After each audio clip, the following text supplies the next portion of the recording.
and also puts us in a good position for our next panel, which is kind of titled Women as Leaders, but I'm kind of feeling it as Women Who Lead the Way or Cultural Instigators, of which these two certainly are. We have here Jacqueline Springer, eminent writer, had a long stint at the BBC on a kind of range of The way you said places. Long stint, like it was a sentence.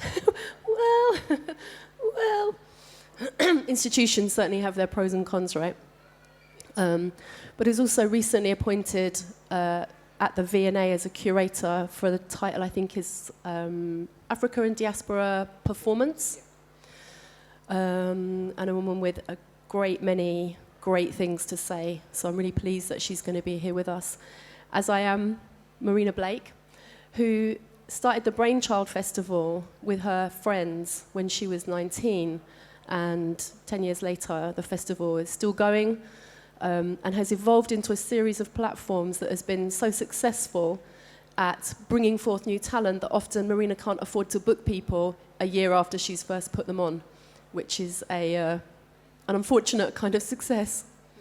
And also it's probably useful to know as well that she's done some work kind of behind the scenes, tour managing Moses Boyd and also assisting Shabaka Hutchins before he had a manager. So when we're talking about kind of, cultural instigators, we're talking about someone who's making space for things to happen and also working with individual artists, probably more than just the one of them. Probably more than just the ones that I mentioned anyway. So the first thing I'm going to ask them, we're going to talk for about 45 minutes, but we want to have some time for you to ask questions or chuck a thought in or generally kind of get involved at the end. I know it's not easy asking a question, but we do want to hear what you have to say. So there'll be a mic going around afterwards and feel free to chip in with something. So the first thing for you two then is about, we're here talking about jazz. It's a term with very contested histories. But I want to know, what is jazz to you and where does it sit in your work and in your life? And Jacqueline, you first and then Marina. Well, jazz is blackness. Mm-hmm. It's resistance. I teach currently. I'll stop teaching at undergraduate level at the end of this year when I go on to the V&A full time. And one of the courses that I lead at Syracuse University in London is called Black British Music, Exploring Identity Through Sound. And in order for the students to grasp that black people had a presence here historically before 1948, we trace social and political and factual history. And when we start to explore beyond identity and we start thinking about the way people are socialized, one of the great unfurlings of socialization at the beginning of the last century was jazz. And the way in which, historically that's disseminated through entertainment, the nostalgia we have with period dramas, the bright young things just fell in love with this exotic and dangerous musical form. But it's the fact that form came here. It came over with people, disseminated through history and so on.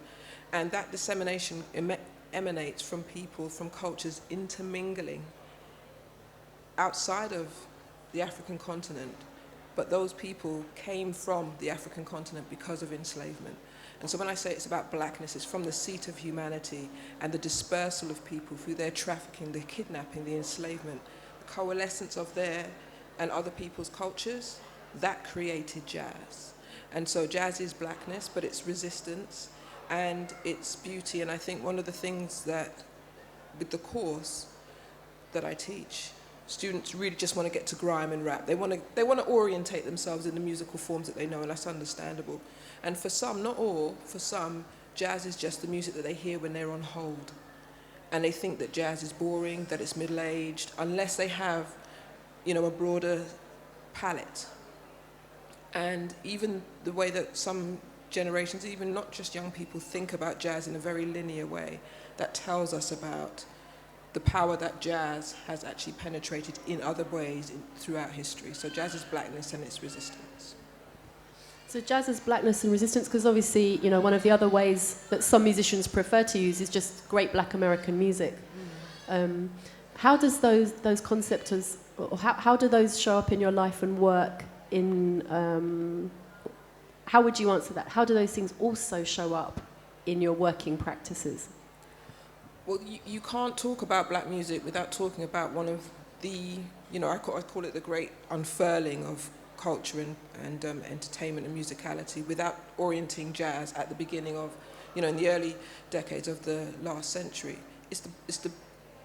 It's the benchmark popular musical form from which others descended, and it descended itself from blues, from Negro spirituals, etc. And so it shows up in my work in the way that, when I was writing about hip hop and R&B at the beginning of my print music career, I stayed away from jazz because you don't mess around with the flame. You have to understand it, you have to know the personnel, you can't make, oh yeah, I was sorry about that. You don't fuck around with inaccuracy, and for me, that's the behemoth from which all, music narratives that I circumnavigate, because I am oriented around contemporary black music. And so it shows up in my work. It's ever there. It's just whether or not I'm brave enough to go and touch the flame. Because the flame is powerful, and the flame is mother, and the flame is central. Well, jazz is so complex, and it's not one of those genres that wanted to just be one thing. There are so many different ways and different subgenres because of the excellence contained within, and the desire to be something more. So we need hard bop, we need this, we need that, and this self-improvement with people who were excellent at what they were doing, and it wasn't enough to just continue doing that. They needed to push on.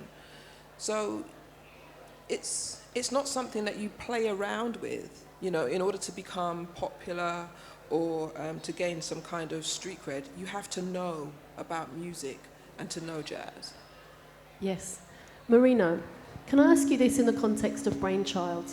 And kind of what jazz means in terms of the communities, plural, that you've built with Brainchild and the things that have come from it. Yeah, my relationship with the word jazz and the term jazz and the music of jazz is much less, I'd say, like articulate and academic, but I can speak from my own just direct experience in that I feel like what it means to me is intrinsically related to youth culture. And when I remember, I guess, when I was 19 and we set up Brainchild, and a lot of the inspiration for that was seeing my peers beginning to meet people like Naria, like the musicians like Nabaya or Cassie or Moses, who I guess had shown such dedication. Like, you were saying, you don't mess about. Like, you there was a dedication and a skill and a focus to the way that they made music, and the way and how like humble that was, that felt really different from what I had experienced as a teen with like other friends, like bands and like the kind of music that we had been fed or that was in the mainstream at the time. So it felt like something completely fresh, and that was, I think, quite representative of like how I felt like I wanted Brainchild to be, that it was about taking things, like showing a dedication, taking things more seriously, and that being a kind of fresh feeling for the way that young people were portrayed otherwise. It wasn't as like messy, it was just real and like powerful, and I felt like I wanted to put that front and center of the music I didn't call myself a promoter at the time, but it was like, that was the reason I wanted to create the spaces. And I think, there was Steez going on at the time, which was this brilliant monthly event in Southeast London, and platformed a lot of these artists at a very young age. Steez was in Southeast, in great location in terms of Trinity Laban and Goldsmiths and some other, I guess, just by just by happening that a lot of these musicians lived in Southeast, became a kind of epicenter for a lot of like getting together and jamming and improvising, which then became central to our festival and something people really just got very excited for. It's been, I guess, the improvisation aspect is still a huge part of the festival and a huge part of what our peers and then our community came to expect from our events and stuff. So improvised music, but also improvised planning, not for lack of good planning, but also because recognising that things needed to change. Before we move on, I wonder if you could just give us a brief outline of what a Brainchild is and tell us how you managed the issues that you had with not being able to run it one year. Basically tell us about the way that you got your community to subsidise the absence of insurance. Right, okay. So Brainchild is a festival that we've been running for 9 years, since we were quite young. And it's a not-for-profit. It kind of celebrates emerging artists and young adults across theatre, live music, film, installation art. It's called Brainchild because it's meant to be a place where everyone can make their brainchild happen, which I guess felt quite relevant when we were like 19, 20, because it was all about everyone to talk the talk, like everyone wanted to actually make something happen, and it felt a lot more meaningful. But still, it's a really great kind of canvas for students and young adults to try things and for people to be supportive of each other, which I think is another part of jazz, actually, in terms of like the way that a framework like Tomorrow's Warriors has allowed young people to be really supportive of each other and like basically just support people who are giving it their all, which I think is a really key part of what the festival still is. But anyway, we've kind of grown very organically since we started. Never really had any money to market it to everyone, and also never really booked artists that everyone knows. So it's just like people come because people tell them to come kind of thing. And then, couldn't do it last year for obvious reasons. And then this year, we came up against the same hurdle that a lot of the industry came up against, which was essentially that there was no government-backed insurance policy you could get against a lockdown ruining your festival, like making it not possible like the week before, you know? You couldn't cover yourself against that eventuality with any kind of insurance policy available on the market. So we asked our audience whether they would be up for, in the worst case scenario, if we had to cancel the festival at the last minute because of a COVID restriction, basically donating half their ticket money to help us cover the costs up to that point. And everyone did it, which was just mad. It was like 2,500 people deciding that they'll stake £60 on the so that you can have the chance of going ahead, you know. And then we got to happen, which is miraculous. So it really showed what an open and bold conversation with your audience can create, and something that we were very afraid to do, but proved that it's worth doing. Yeah. Yeah, and again, that's very much in the spirit of making the best of what you have at the end of your fingertips. Jacqueline, I wanted to just kind of go back in time a little bit. You mentioned about when you were at Blues and Soul, kind of staying away from jazz. And I understand the first cover story you did for them was with Carleen Anderson. And how did you know that? Okay, Emma, all right. One of the things we talked about in the last panel was how a lot of instrumentalists who identify as female are still always mistaken for singers. And I'm just wondering about Carleen, obviously operating in a slightly different part of great black American music. But I just wondered, do you think it would have been harder for her to have brought her talents through being an instrumentalist? Is there something about her as a woman who was a singer that at that point made it easier to rise and to succeed? Well, I mean, the best person to answer that would be her. We're doing that thing where we're talking for or over them, but I know what you mean. I think one of the reasons that would have been facilitated is because she's such a fantastic singer, because her mother was performing with James Brown, as was her stepfather, and it's also the way in which the music industry functions, which element to the identity of the signed artist is more sellable.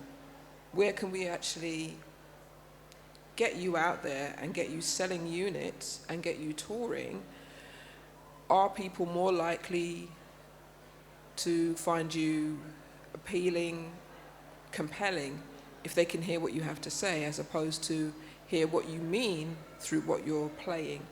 And I think it also follows the tradition where we do see women as singers, and we don't see women as instrumentalists, as musicians. And if we do, they are novelized, or that's not the template broadly. But that has to do with the way in which society is framed around verbal discourse, prioritized. And if somebody has a fantastic singing voice, they're going to be invariably pushed to do that. And if you move away from Lauryn Hill, from Carlin Anderson, and you look at the way that Lauryn Hill was pushed in that way, everyone thought that debut album was going to be just full of rap. And by extension, to a degree, maybe Miss Dynamite can say the same thing. It has to do with the industrialized sale of music and what is easier and quicker and more enticing as they see it. But your talent, the talent that people possess, is otherworldly. One of the things, and I'm sure you'll agree, one of the things that makes it really, what used to make it really invigorating when I was a print music journalist, was when the editor would ring and you just wasn't sure who they were going to tell you was coming into town, or if you got a send, shut up, so much money, ridiculous.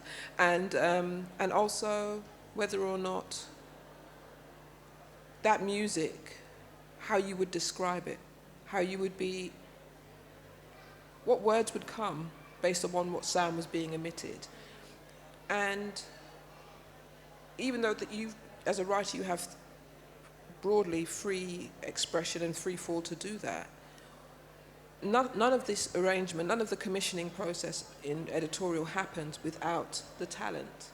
And that talent is otherworldly. And I think that I've been complicit in it, you've been complicit in it. There have been elements where we've forgotten to be in awe of something that we can't understand exists.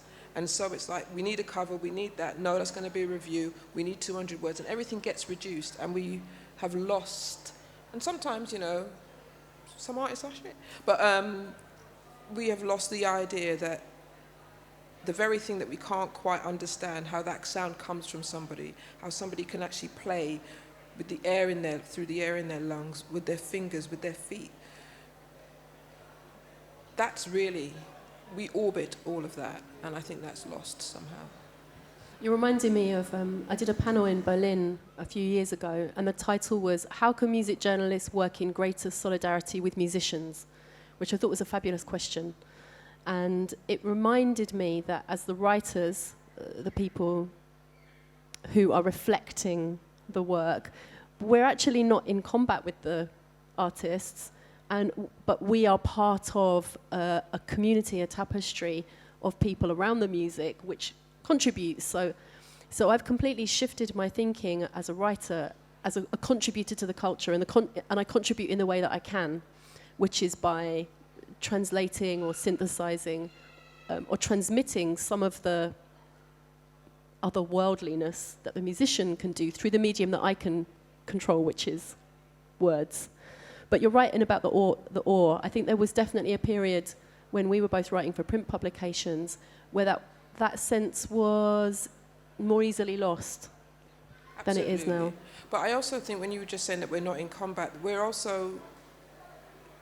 aligned because they make music, we write about it, it's printed, or it was printed, and then it's sold.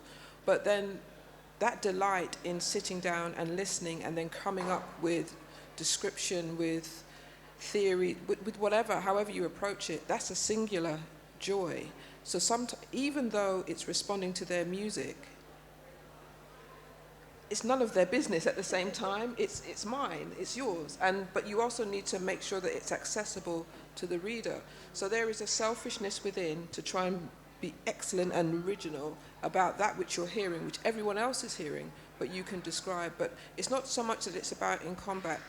It's a mirroring, but they don't get to see my side of the mirror. Applying our artistry, if we can. Marina, I'm interested in the way that gender factored into the way that you imagined Brainchild into existence and the way that you continued to nurture it as it grew, how much of a consideration were those issues around, you know, the artistry that you brought to it? Can you clarify? Yeah, so were you thinking, did you have ideas about gender and how it related to what you wanted to build, the way in which you wanted people identified as women or non-binary people to feel comfortable in the space, or to step up to the mic, or to get involved? It wasn't a thought at the beginning.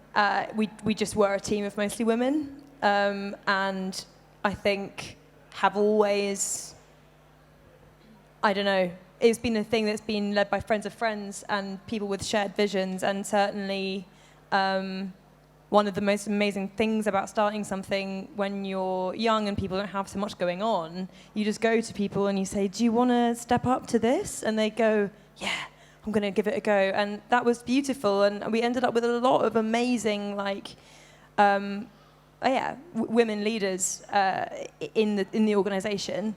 And then I feel like we signed up to the Key Change Pledge by PRS. And I guess the conversation shifted in terms of the mainstream. People were talking a lot more about 50-50 lineups and making sure that there were women involved, far more represented. And I guess we kind of realised we were already doing that, and then we just upped it even more. And now I think we've also developed a really queer audience, which I love. We have a lot of non-binary representation, a lot of queer representation across the lineup and across the audience, which either queer people love filling in forms, or like our audience really are like 40% not straight, which I love, and I feel like has become a really huge part of what we do, and who we give space to, and like who we involve in each stage and how it's programmed and stuff like that. But yeah, I guess in a weird way, like it wasn't part of, there was a lot of things we were just intrinsically doing when we were starting it that weren't at the forefront. But even the fact, like, one of the people that inspired it the most for me personally was Kay Tempest,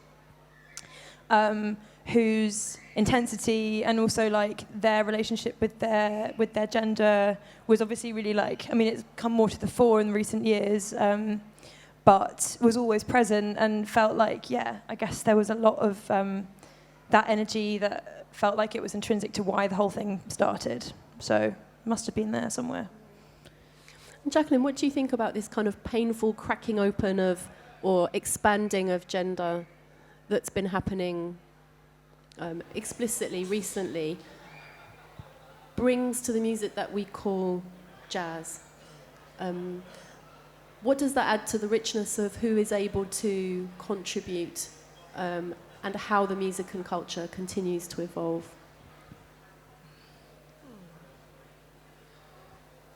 I think that we're having, not us here, but I think societally we're having the wrong conversation. When Frank Ocean uploaded the fact that he was bisexual, or he is bisexual, Speech DeBelle tweeted something, and I mention this every year to my students. She said that Frank Ocean didn't come out, he let us in. And I think I've been raised, generations have been raised with the expectation that non-heterosexual people need to make declarations to heterosexual people, and it's wrong. It's because they believe themselves to be the majority, that those who are not the same should answer to them. And I think when we think about so many different realms of history, we talk about hidden history. It's not hidden, it's suppressed, it's oppressed, it's erased. And we have had people who have not wanted or have never considered heterosexual relationships, who have never considered their birth sex to be their sex. And certainly the way that we perform and orientate our gender to be their diktat. And because heterosexualized, heteronormative media have actually made a declaration, it's a boy group, it's a girl group, it's this. Everyone has fallen into sway, especially if you're heterosexual, giving no consideration as to the impact that this has on somebody who loves somebody, who makes songs that you love, and you think, oh my God. And so you end up with this explosion of sensationalism, invasive reporting when, say, George Michael comes out, or when somebody was, oh my God, I didn't know you were gay. It's none of your business until somebody, like Speech to Bell says, lets you in. And so as a result, it's, when you mention like the cracking, it's because people have said, look, we're here. They've always been there. But there has been, under pain of death, threat, blackmail, so many tyrannous ways of trying to make people behave in a way that makes the majority, the heterosexual majority, comfortable. And when you listen to music, when you listen to the pain of somebody not getting who they want to forever, or even challenging the notion of a love that is forever, if somebody makes that music in that way, if it's verbalized, if it's lyricized, if it's instrumental, that's a gift to sharing a pain and insight. And the very idea, well, oh, if it's gay, it's straight, it's queer, somehow that nullifies the beauty, is deeply naive and it's phobic. And so I think the wrong conversation that we're having is that the way that we've been living and tyrannizing people's lives has been normal. And I think people don't want to have that conversation, but they're forced to have that conversation. And in terms of gender inequality, all of these things that people are like, oh, shut up, why are we talking about this diversity, inclusion? It's because it makes people who have not often had to think about it to unravel the reasons as to why they haven't, and some people just don't want to have the time. No, they certainly don't. No. But you're talking about, one of the things you're saying is making me think about, obviously there are very good reasons for this to be happening anyway, but I'm wondering what this brings to the richness of the musical cultures. What does it bring to a musical culture when more people are allowed to be more of themselves on their own terms around their gender or gender expression or simple? We're not here for very long. We don't know how long one thing we all know, we're all going to die. And the very idea that you can't be who you are innately because of the outward way that society functions, I can't even imagine what it's like to not actually want to hold the hand of the person that you are attracted to, that you love, that you can't, function creatively, emotionally in this way, that you have to dissect your identity to suit. You have to code switch in an oppressive way. The fact of the matter is, everybody deserves to be happy, and being yourself untethered, not cruel, not, deviant. When I say deviant, not in a way that, alienates or endangers other people, but that's not what non-straightness is. That's what heterosexuals have told us non-straightness is. So the fundamental fact is, everybody has the right to be happy, and we've been brainwashed into believing that if people aren't like the heterosexuals, then they're a threat to your happiness. And untethering that, unraveling that, looking at the absolute hatred that functions and swirls in society, it takes more honesty than this country and probably the planet is willing to undertake. And we begin with tiny steps, or we begin with what we can bring to the conversation. You begin with listening to people. Yeah, you begin with listening to people, and you have people going to, pouring out their lives and saying, well, I'm here. I'm thinking about some of the people who've organised themselves to improve some of these things on a practical level. Within this realm, women in jazz organise themselves. 2 women, youngish women, organise themselves to say, right, we need to be doing something more to be celebrating women and non-binary people who are involved in this music culture. If I think about a different music form which is linked in a lineage, drum and bass, there's EQ50, Equality 50, a network which is designed to improve equality across all the different levels within people who are involved in that music. And in fact, I saw a very interesting podcast recently with one of the guys who's an elder in that art form in drum and bass, a guy called Jumping Jack Frost, has a podcast, invited a woman on there who's been part of a management company for a long time. And she ended up taking all these kind of elders of drum and bass to task. I think she said in the end, it's up to you lot, she said. It's up to you lot. You know, you are not pushing your female contemporaries forward. You're not recognizing them. You're not talking about them. And that doesn't help them to thrive. And I wonder if there's, if you've seen similar examples of people organizing themselves, maybe particularly men, to shine a light on the women who otherwise easily forgotten or sidelined. Well, yeah, well, you know, when Goldie emerged and expanded musically, you know, he started having more, he has Terry Walker, stylistically he expanded. But I also think, sidestepping but answering your question in a different way, if that's okay, often one of the defenses or broad reasonings behind, oh, I can't bring the entire world with me, is because a lot of people who are pioneers, like Jumping Jack Fox and others, I'm not excusing him, by the way, or others, is that they're actually cultivating their own lane for the very first time. And so they have battles, wars of attrition with record labels, with funding, with so on. And so just getting the music out for themselves, etc., is the battle. Once I get to that clearing, I'll send for you. But also, when you're in the middle of something, and these were not conversations that were being had when we were writing at all, because we were just so, everybody was amazed that music was just evolving, that this new subgenre came into existence. And then you do have the expectation, especially with music that comes from an impoverished origin, that you are going to come back or you're going to bring people with you. And you're absolutely right that the vast majority of people that were brought out weren't women. And when they were, you know, Chemistry and Storm, when you think about members of the Wild Bunch, the additional attendees, you know, women were there. And it's simply about whether or not people had the will, the opportunity. I think there is a broad generational way that you can look back at black music from like 82 on, and just now that people have that ability to look back and see what mistakes were done or what they would do differently.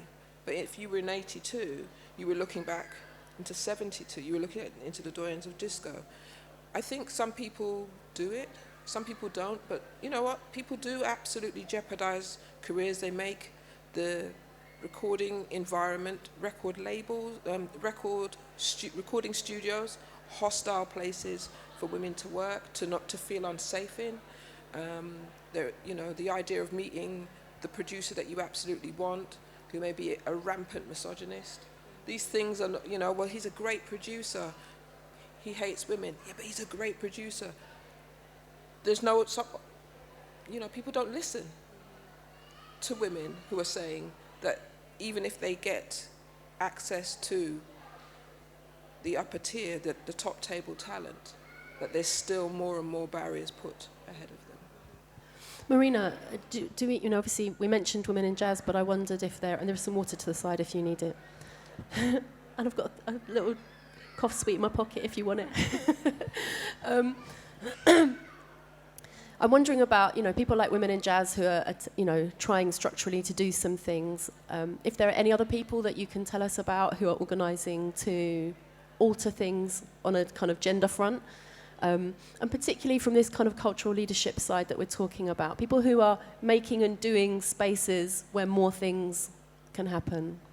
There are plenty, and I was trying to think, because your question originally was about whether or not particularly like men or like, I guess, other platforms were stepping back to refocus their own spotlight, and I was struggling to think of those ones, actually. I don't think I could think of any. But I know plenty of women and non-binary people who are organising for themselves, which is what you've already talked about. I mean, from like All Hands on Deck in, I think, Manchester. There's lots of, or like Selectorhood who are in Birmingham.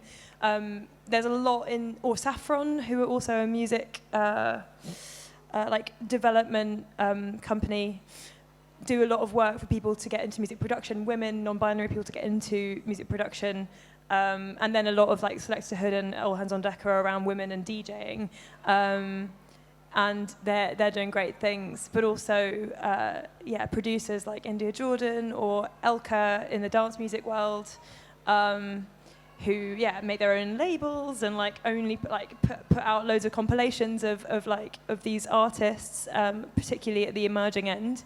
And I guess that just feels like that's the world I am in. Like that's all I feel like I see, actually, to be honest, which is great.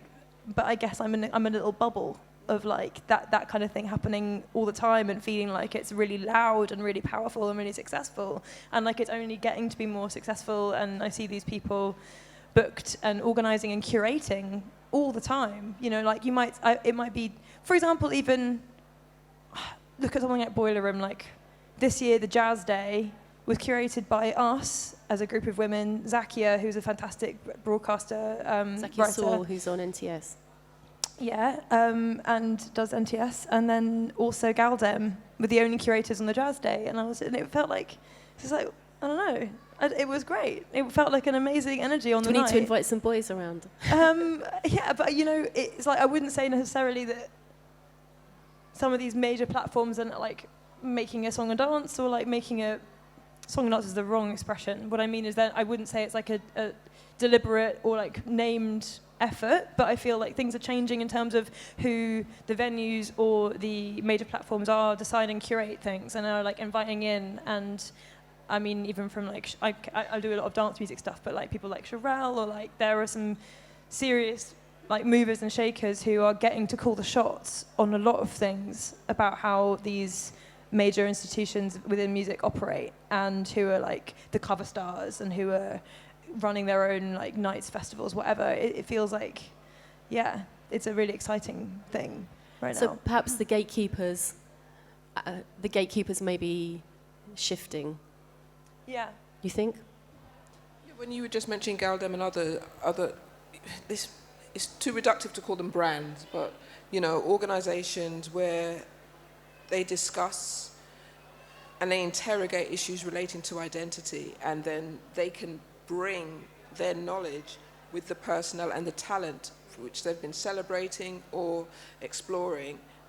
And then, you know, when Galdem does as they recently did, a Friday Late, it's in relation to their editorial ethics. Do you know what I mean? And so you end up having a situation where organizations like yourselves and others, they end up being the equivalent to decades ago what independent record labels were. If the major labels weren't listening, then we'd have this independent, we'd have that independent. And so now they're not independent labels because people can make music themselves and perform live, etc. So you end up aligning with like-minded organizations who have a broader mind, i.e. not a non-traditional mind in the execution of the arts. So I don't think you necessarily think, oh, it has to be Sony, it has to be Warner's. You end up trusting organizations who write about, broadcast, and then stage musicality and culture. See, that's fabulous in a way, isn't it? Because like the DIY impulse, and DIY is always plural, not singular, is always there, and it will always come through, and it will always create new ways in which people who aren't traditionally catered to in hierarchical, capitalistic, racist systems aren't normally at the top, but you've got this constant feeding of the culture just by people taking it upon themselves to do something. And I'm, you know, personally and culturally grateful for people who continue to do that. That brings us back to your first question when you asked what is jazz, because that's exactly what jazz did. You know? Yes, people feeling to do something and doing it, and bringing that spark of all their combined knowledge into a form of artistry, whether that's making music or writing or creating an event. That's also a piece of art, right? It's like living tapestry. So I've one more thing I want to ask you two, but also, you know, we want to hear from you as well. So have a little think if there's something that you would like to kind of throw towards us thought-wise, or if you have a question, please feel free.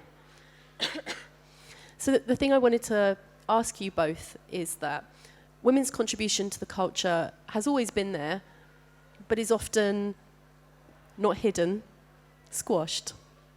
Suppressed. Thank you.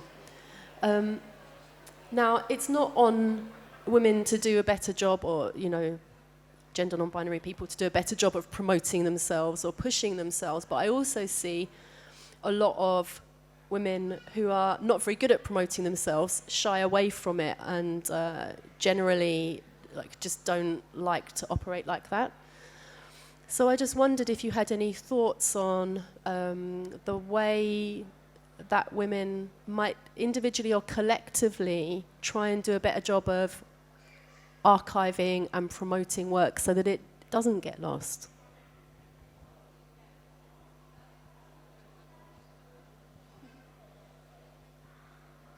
Do you feel like that's changing? I feel like probably people have always done it, but the systems don't allow it to be contained. I'm also partly thinking about imposter syndrome and the way that there are many women who won't push themselves forwards for things because we know more women are more likely to experience that feeling of like, oh my God, I'm going to get caught out soon, or it's not really for me, I'm not good enough.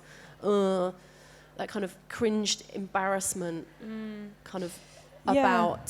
So I'm actually, it's a confused question because I'm asking about two different things. So if either of those bits speak to you, please feel free to pick them up.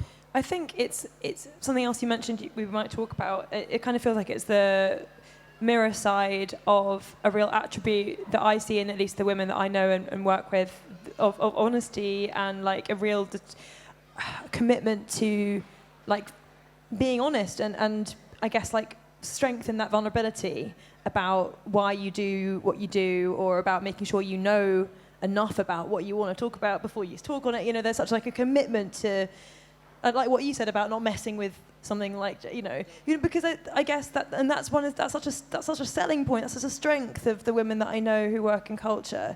But on the flip of it, I guess people are so much more likely to suggest that they don't know and they're not ready and they couldn't do that. I think that maybe some of the things that make the biggest difference would be and are mentoring and discussions between women. And I think that when I've seen that happen in some of the development programs that I've witnessed around me, it does seem like it's one of the major differences in terms of confidence.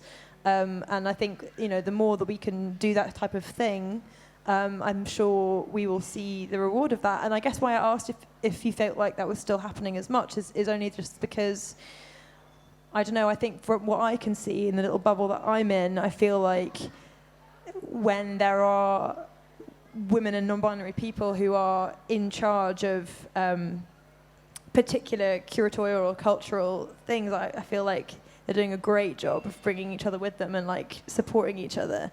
And I feel like that a tide must turn, surely, of that being the most normal thing. Yeah. I mean, you're in a good place to add to that, given that you've just joined the V&A. An esteemed role within an esteemed organisation. Do you see, I mean, maybe it's probably not something you can discuss about the V&A in particular, but in institutions, are you seeing more of a commitment to that kind of mentoring and creating situations in which more people can have a say in what happens? I mean, I can and I can't speak on that fully. I've only been at the V&A for 7 weeks, and what I have learned is that there are more women employed at the V&A than men. Right. And what I also do know, and just taking on board what you were just saying, I think we're so hard on women. We know this. If you can sing in a way that nobody else can sing your songs, you can write in a way. Often that's like, wow. But then you also have to be an advocate, a lawyer, a this and a that. And industry is structured to have you concentrate on that. Someone else will do that. It's structured in order to exploit often. And when we were talking about mentors and so forth, there has to be a sea change. You've got people who were recording throughout the 1960s and 50s who are unlikely to outlive the copyright of their recordings. But then once those recordings, the copyright has expunged, what's going to happen? That's why so many have been selling the rights to the ownership to their material. Those who had the access. This was before Merck and Niall were doing this with hypnosis. And what you have is a situation where you have to be everything. You have to be so industrially competent and literate. And then you also have to write the songs and go on a tour pre-COVID, all of these things. And the system isn't designed to help you to do that. And I don't think it's necessarily that women are timid.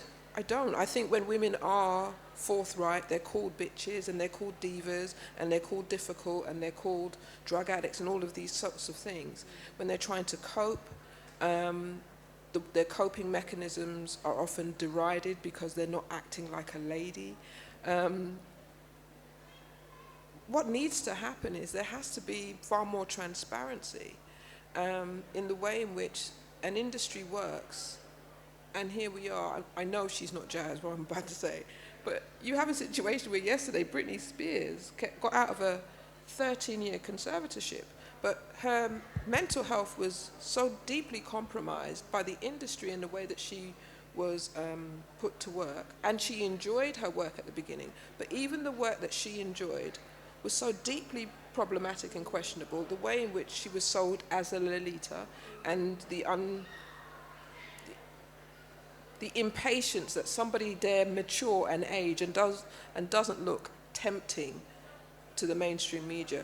Everything is wrong.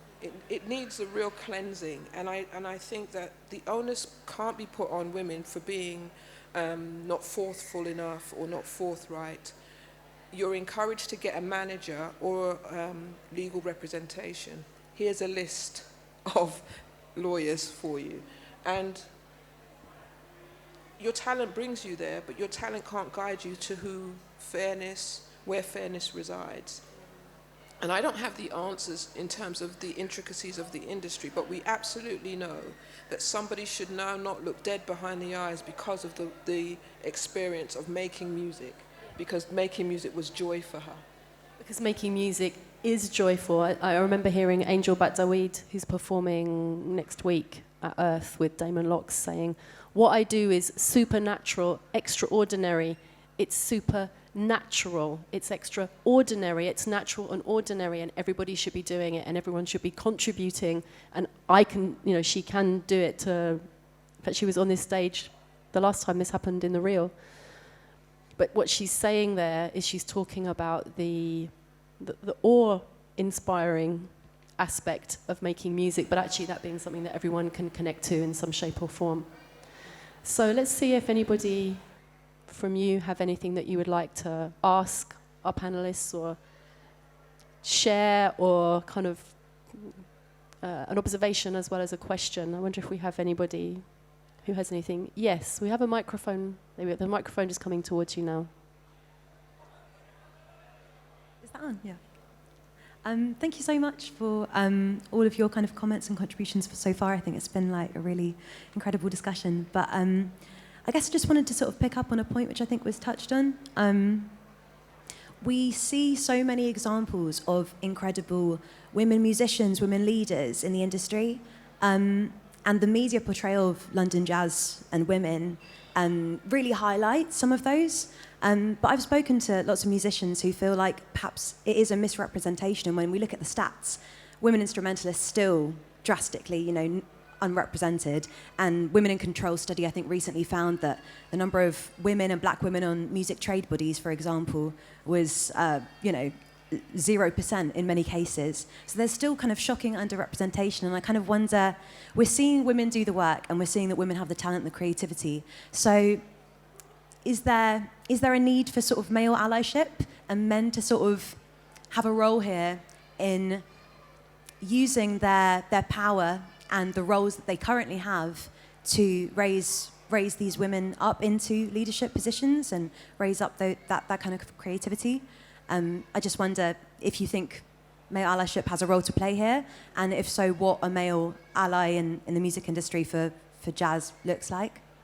Fabulous question. Thank you very much. Who would like to go first? Marina? I mean, the simple answer is yes, of course. It definitely has a role. I'd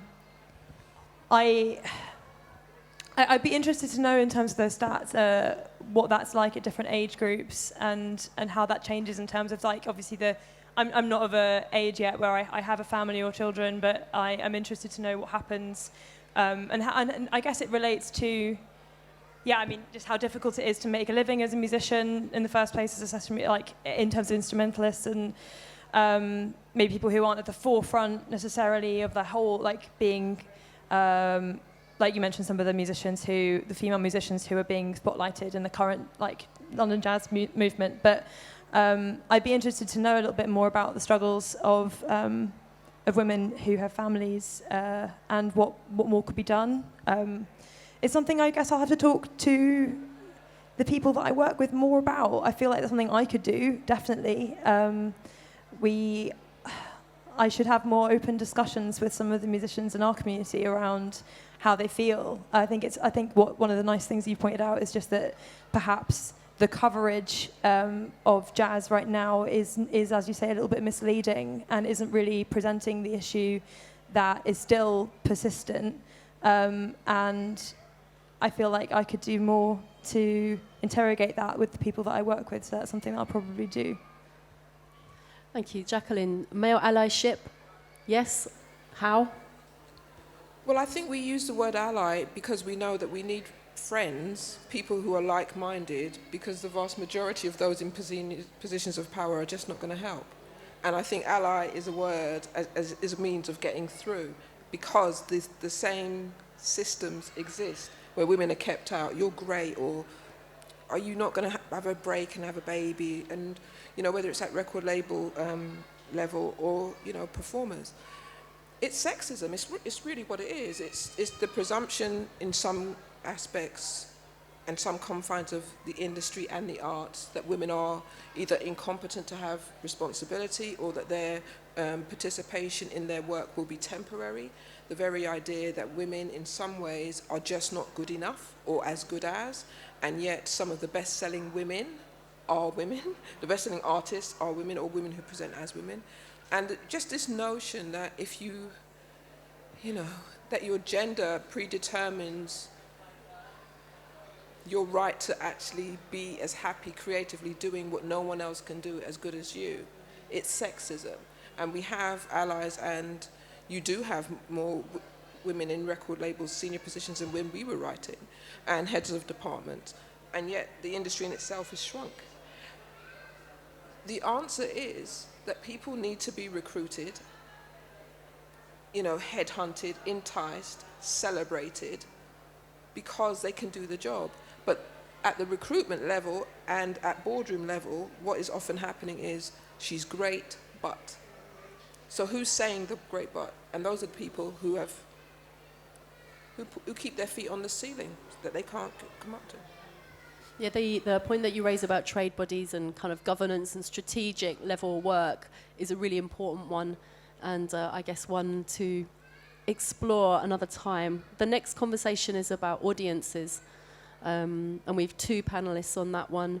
Janine Ney, who's been involved with running Dingwalls with Giles Peterson for a long time, and Dora Lamb, also known as Dora the Drawer, who's a visual artist who'll often been representing what happens at gigs.